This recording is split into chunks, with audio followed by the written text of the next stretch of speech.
समुदाय आधारित स्वास्थ्य और प्राथमिक चिकित्सा के इस मॉड्यूल में आपका स्वागत है। इस मॉड्यूल के अंत होने तक आप यह सब कर पाएंगे। समुदाय आधारित स्वास्थ्य एवं प्राथमिक चिकित्सा के बारे में बता पाएंगे, किसी आपदा के समय समुदाय की जरूरतों का आकलन करने के महत्व को समझा पाएंगे, किसी स्वयंसेवक की भूमिका और जिम्मेदारियों को समझा पाएंगे और प्रभावी संपर्क के सिद्धांत को परिभाषित कर पाएंगे।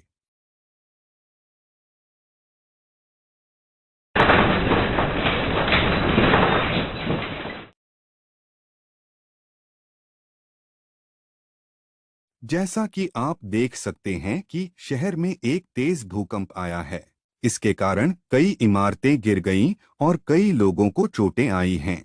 घायल लोगों को प्राथमिक उपचार देना उतना ही जरूरी है जितना कि आपदा पीड़ितों की तलाश करना। आपातकालीन संकटों के लिए अच्छी तरह से प्रशिक्षित स्वयंसेवक मुहैया कराना समुदाय आधारित स्वास्थ्य और प्राथमिक चिकित्सा या CBHFA का काम है। आइए समुदाय आधारित स्वास्थ्य और प्राथमिक चिकित्सा या CBHFA के बारे में विस्तार से जानते हैं। समुदाय आधारित स्वास्थ्य और प्राथमिक चिकित्सा या CBHFA स्वयंसेवकों ने भूकंप से प्रभावित हुए लोगों की सहायता के लिए एक सामान्य चिकित्सा शिविर बनाया। आमतौर पर CBHFA का काम किसी समुदाय के सदस्यों को नियमित रूप से अपने स्वास्थ्य की देखभाल करना सिखाकर उस समुदाय को मजबूत बनाना होता है। जो स्वयंसेवक अच्छे से तैयार होते हैं, वे आपात स्थितियों का सामना करने में मदद करते हैं। कक्षा में सीखें और समुदाय में लागू करें। यह सिद्धांत काफी आसान है। समुदायों को स्वास्थ्य और प्राथमिक चिकित्सा से संबंधित गतिविधियों की जानकारी होनी चाहिए। इस प्रक्रिया में स्वयंसेवक एक अहम भूमिका निभाता है। वह व्यक्ति समुदाय में एक स्वस्थ जीवन और व्यवहार को बढ़ावा देकर एक आदर्श व्यक्ति की तरह काम करता है। अनुशंसित पाठ्यक्रमों में जरूरी प्रशिक्षण पूरा करने के बाद एक स्वयंसेवक यह सीखता है कि समुदाय में अलग अलग प्राथमिक चिकित्सा, स्वास्थ्य और सुरक्षा के क्षेत्रों में सक्रिय रूप से काम करके यह सिद्धांत कैसे लागू होता है।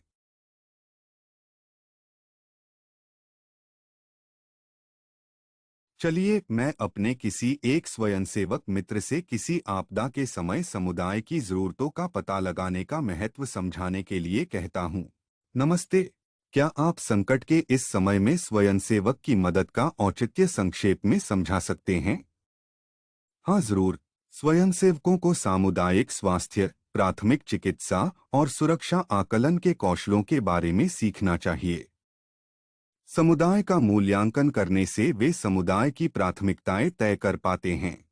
उसके बाद स्वयंसेवक उस समुदाय के सदस्यों को किसी भी आपदा के प्रभाव को कम करने के लिए आवश्यक प्राथमिक चिकित्सा और चिकित्सकीय ज्ञान पाने में मदद करेंगे। इसके अलावा इन आपातकालीन स्थितियों में स्वयंसेवकों को उस गैर सरकारी संगठनों के साथ मिलकर काम करना चाहिए जो योजना बनाने और सुरक्षा करने के लिए जरूरी हैं। यह उपयोगी जानकारी देने के लिए आपका धन्यवाद। आइए NGO के बारे में जानते हैं।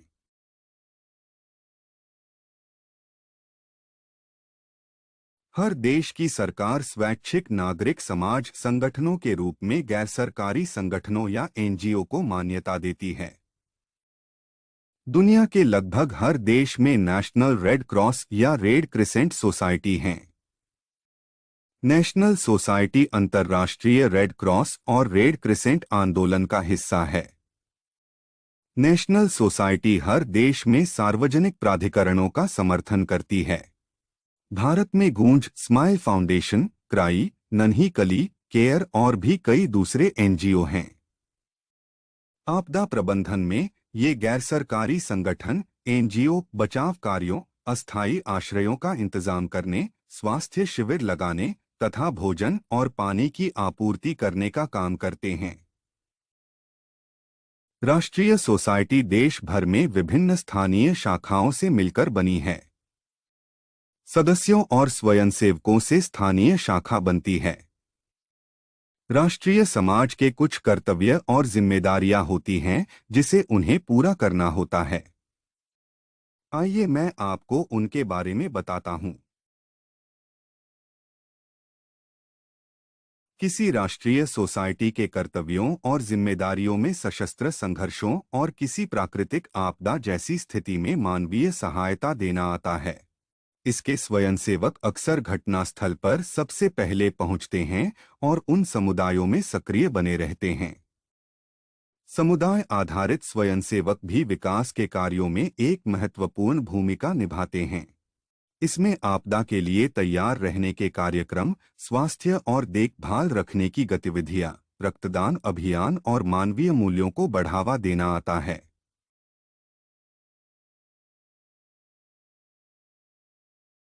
यहाँ तक कि एनसीसी जैसे युवा संघ और अन्य सामुदायिक स्वयंसेवक जैसे नेहरू युवा केंद्र भी आपातकालीन स्थिति में सक्रिय रहते हैं। चलिए प्रमुख आपात स्थितियों के समय आपदा प्रबंधन में सामुदायिक गतिशीलता की भूमिका के बारे में समझते हैं। आपदाएं मानव निर्मित या प्राकृतिक घटनाएं होती हैं। ये आपदाएं अक्सर इतनी बड़ी होती हैं कि यह समुदाय की उनका निस्तारण करने की क्षमता से ज्यादा बड़ी हो जाती है। प्रत्येक आपदा का समुदाय और व्यक्तियों के स्वास्थ्य पर अलग-अलग प्रभाव पड़ता है। समुदायों में अलग-अलग तरह की आपदाओं को लेकर अलग-अलग तरह की कमजोरियां होती हैं।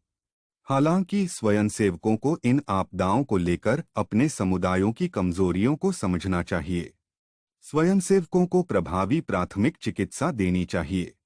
स्वयंसेवकों को अपने समुदाय के प्रभावित सदस्यों को मनोवैज्ञानिक और सामाजिक सहायता देना आना चाहिए। इसके अलावा लोगों को आपदाओं को लेकर अधिक जागरूक होना चाहिए। उन्हें आपदाओं के प्रभाव पर काबू पाने के लिए उचित स्वच्छता रखने, स्वच्छ पानी का इस्तेमाल करने और अच्छे से साफ-सफाई रखने, मच्छरदानी इस्तेमाल करने और टीकाकरण करवाने आदत बनाए रखनी चाहिए। आइए अब उन स्वयंसेवकों के महत्वपूर्ण कार्य देखते हैं जो पीड़ितों की जान बचाने में सक्रिय भूमिका निभाते हैं।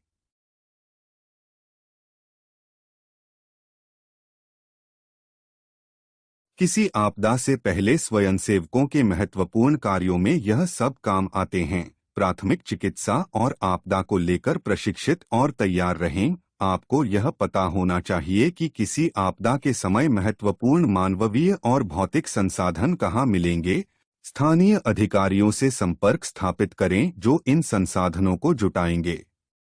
महत्वपूर्ण संसाधन है जनबल, भौतिक संसाधन है पानी और भोजन, संपर्क के संसाधन है आवश्यक स्वास्थ्य सेवाएं हैं जैसे प्राथमिक चिकित्सा और स्वास्थ्य सुविधाएं। किसी आपदा के दौरान स्वयंसेवकों को चाहिए कि वे भावनात्मक और मनोवैज्ञानिक सहयोग दें और स्वास्थ्य अधिकारियों की मदद करें। अधिक विशिष्ट स्वयंसेवकों या स्वास्थ्य पेशेवरों के निर्देशों के अनुसार घायलों को बुनियादी प्राथमिक चिकित्सा दें। घायल लोगों को निकटतम स्वास्थ्य केंद्रों तक सुरक्षित पहुंचाने की व्यवस्था करने में मदद करें। किसी बहुत बड़ी घटना के समय चिकित्सकीय टीमों का सहयोग करें। मृतकों को दफनाने में मदद करें। अस्थायी आश्रयों में लोगों की मदद करें। सुरक्षा सुनिश्चित करने के लिए अन्य स्वयंसेवकों, स्थानीय अधिकारियों और समुदाय के सदस्यों से बात करें। राहत सामग्री बांटें और दूसरे स्वयंसेवकों का हौसला बढ़ाएं करें और उनका सहयोग करें।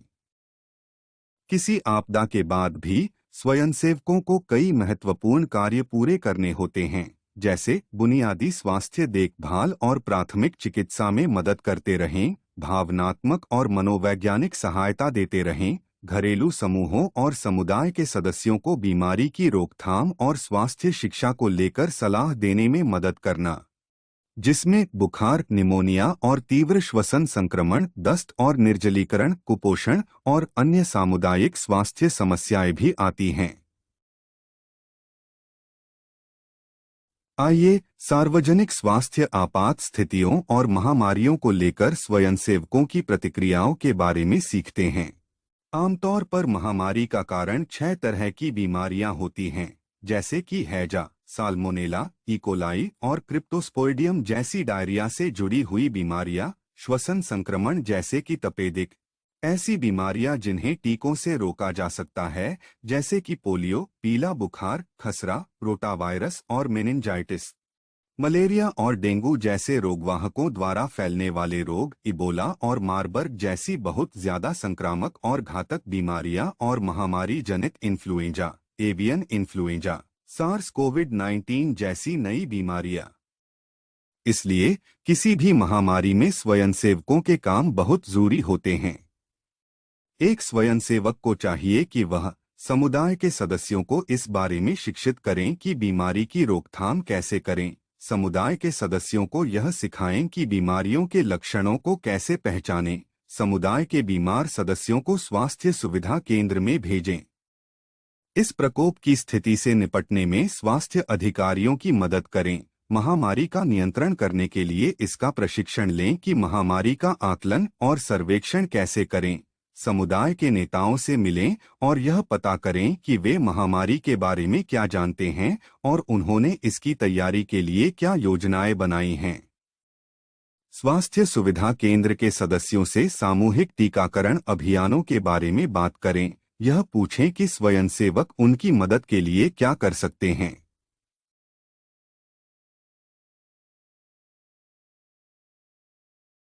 इन जिम्मेदारियों को सफलतापूर्वक निभाने के लिए प्रभावी सामुदायिक संपर्क की जरूरत होती है। स्वयंसेवकों को समुदाय के सदस्यों के साथ कई तरीकों से बातचीत और सहयोग करना चाहिए, जिसके बैठकें, सामुदायिक मूल्यांकन और आगे की कार्यवाही करने के साथ साथ कई तरीके आते हैं। प्रभावी रूप से संपर्क बनाए रखने के लिए कुछ सिद्धांत होते हैं, जैसे संपर्क करते समय स्थानीय भाषा इस्तेमाल करना, भावनात्मक रूप से जुड़ने की कोशिश करना और एक परिपक्व, प्रशिक्षित और परिचित व्यक्ति बने।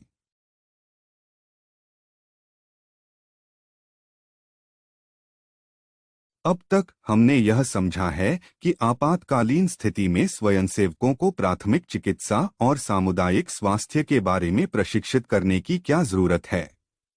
आइए अब जानते हैं कि चोट से बचने के लिए बुनियादी प्राथमिक उपचार कैसे करें। प्राथमिक चिकित्सा के कार्यों के 4 चरण होते हैं, जैसे आकलन करना, योजना बनाना, कार्यान्वयन करना और जांच करना। इसके बारे में और अधिक जानकारी के लिए प्रत्येक चरण पर पॉइंटर को ड्रैग करें।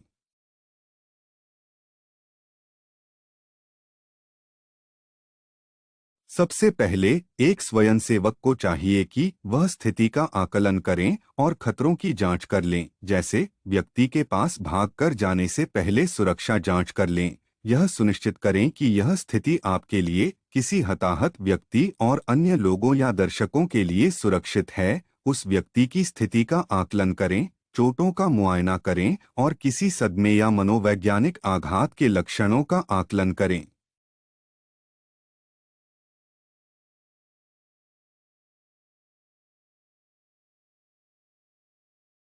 योजना बनाने के लिए स्वयंसेवक को मदद के लिए कॉल करना चाहिए या फिर किसी को चिकित्सा या पेशेवर सहायता के लिए कॉल करने के लिए बोलना चाहिए।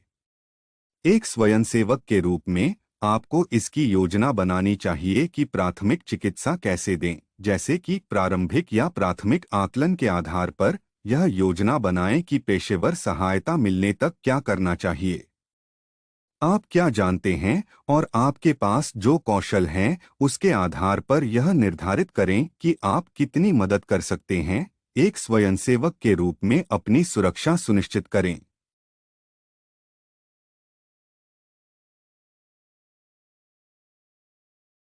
कोई स्वयंसेवक इस तरीके से प्राथमिक चिकित्सा देगा। प्रारंभिक मूल्यांकन के आधार पर जो जीवन के लिए खतरनाक हैं, उन आपात स्थितियों और कुछ खास चोटों के लिए प्राथमिक चिकित्सा देना। यदि आपातकालीन सेवाएं जल्दी ही आने वाली हैं, तो चोटों को न खोलें, सुरक्षा दें और सहायता का इंतजार करें। व्यक्ति और परिवार से बात करके उन्हें मनोवैज्ञानिक प्राथमिक चिकित्सा दें और लोगों को यह बताएं कि क्या हो रहा है और आप क्या कर रहे हैं।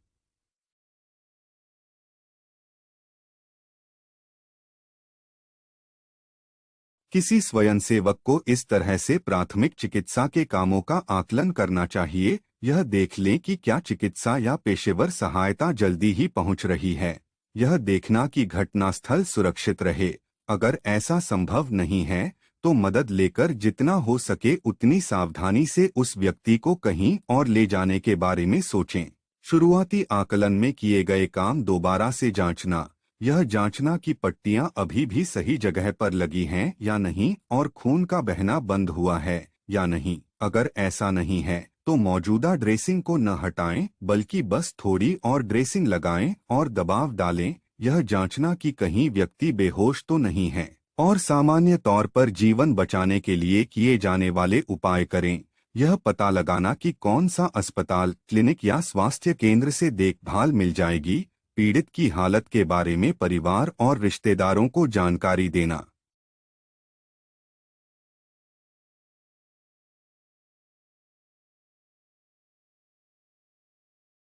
स्वयंसेवक कई तरीकों से मदद कर सकते हैं। स्वयंसेवक घटनास्थल पर मौजूद खतरे को हटाकर पीड़ितों की सुरक्षा सुनिश्चित करने में बचाव कर्मियों की मदद कर सकते हैं। स्वयंसेवक घायल पीड़ितों को अपने हाथों से या स्ट्रेचर पर ले जाने में बचाव कर्मियों की मदद कर सकते हैं। वे घायल पीड़ितों की ड्रेसिंग और उन्हें स्थिर करने में मेडिकल फर्स्ट रिस्पॉन्डर्स या MFR की भी मदद कर सकते हैं। स्वयंसेवकों को यह बात पता होनी चाहिए कि कुछ मरीजों की स्थिति ऐसी होती है जिसमें उन्हें विशेष तकनीकों की जरूरत पड़ती है ताकि उनकी चोट और न बढ़े। ऐसी स्थिति में चिकित्सक या डॉक्टर का इंतजार करें। स्वयंसेवक बुनियादी जीवन समर्थन प्रणाली का रखरखाव करने में चिकित्सा कर्मियों की मदद भी कर सकते हैं।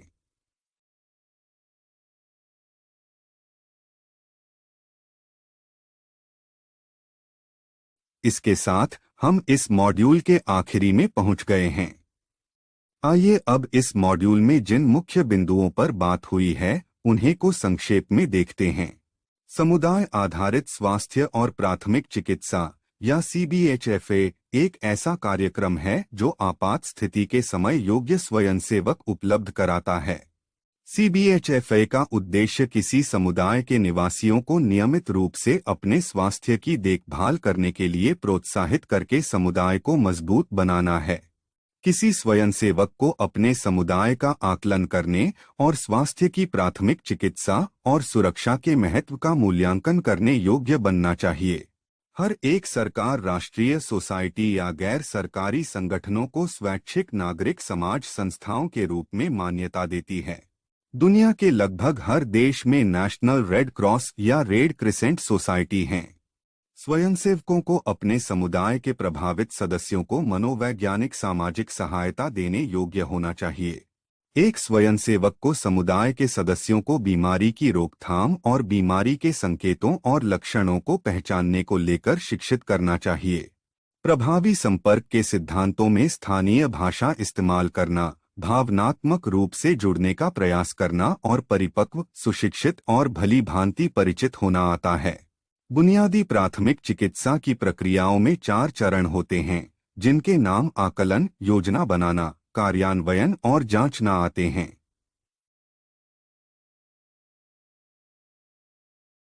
अब इस विषय के बारे में आपकी समझ को परखने का समय है। यह एक मूल्यांकन अभ्यास है। हर सवाल के लिए समान अंक तय किए गए हैं। टेस्ट में सफल होने के लिए कम से कम 60% अंक लाना जरूरी है। सवालों को ध्यान से पढ़ें और उचित विकल्पों को चुनें।